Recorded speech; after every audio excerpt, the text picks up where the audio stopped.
চলো আজকে আমের আচার করব, সেটাই ভাবলাম তোমাদের সঙ্গে শেয়ার করি। তো হ্যালো এভরিওয়ান, শুভ দুপুর। আশা করি তোমরা খুব খুব ভালো আছো, আমিও তোমাদের ভালোবাসায় খুব ভালো আছি। তো দেখো, এটা নুন হলুদ মাখিয়ে 2 দিন শুকিয়ে নিয়েছি আমগুলো। আর এদিকে মশলাটা পিষে রেখেছি। কী কী মশলা দেওয়া হয়েছে সেটা পরে বলছি।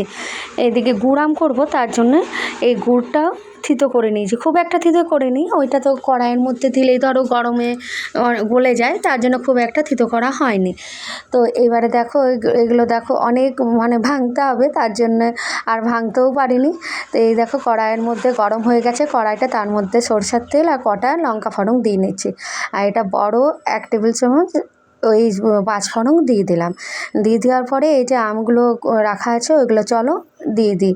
এগুলো দিয়ে বেশ ভালো করে ভেজে নেব। তো সবাইকে আজকে মাতৃদিবস, তাহলে আমার মা সবাইকে জানাই আন্তরিক শুভেচ্ছা ভালোবাসা, আমার প্রণাম নিও। তো মা ছাড়া তো পৃথিবীতে কেউই নেই, তাই না? মা মাই হয়, সবার মাই একটা আলাদাই অনুভূতি।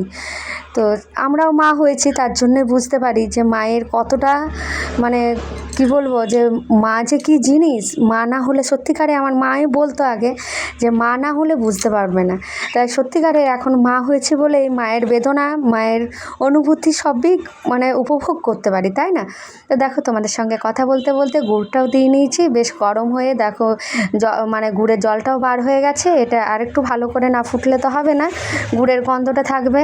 তার জন্য দেখো দেখো আমটা আমার বেশ ভালোই সিদ্ধ হয়ে যাচ্ছে। আর এই দেখো ভালো ফুটেও গেছে গুড়টা। তো এই যে গুড়ের আচার, কার কার আম দিয়ে গুড়ের আচার খেতে ভালো লাগে অবশ্যই কিন্তু কমেন্ট করে জানিও।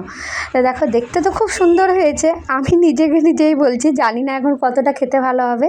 আর এই যে মশলাটা দিচ্ছি, এটা আছে গোটা জিরে, গোটা মৌরি, আর আছে জোয়ান। এটাকে ভালো করে পিষে আর 2টো শুকনো লঙ্কা গরম করে হালকা করে কড়াইয়ের মধ্যে ভেজে তারপরে মিক্সিতে পিষে দিয়ে দিলাম।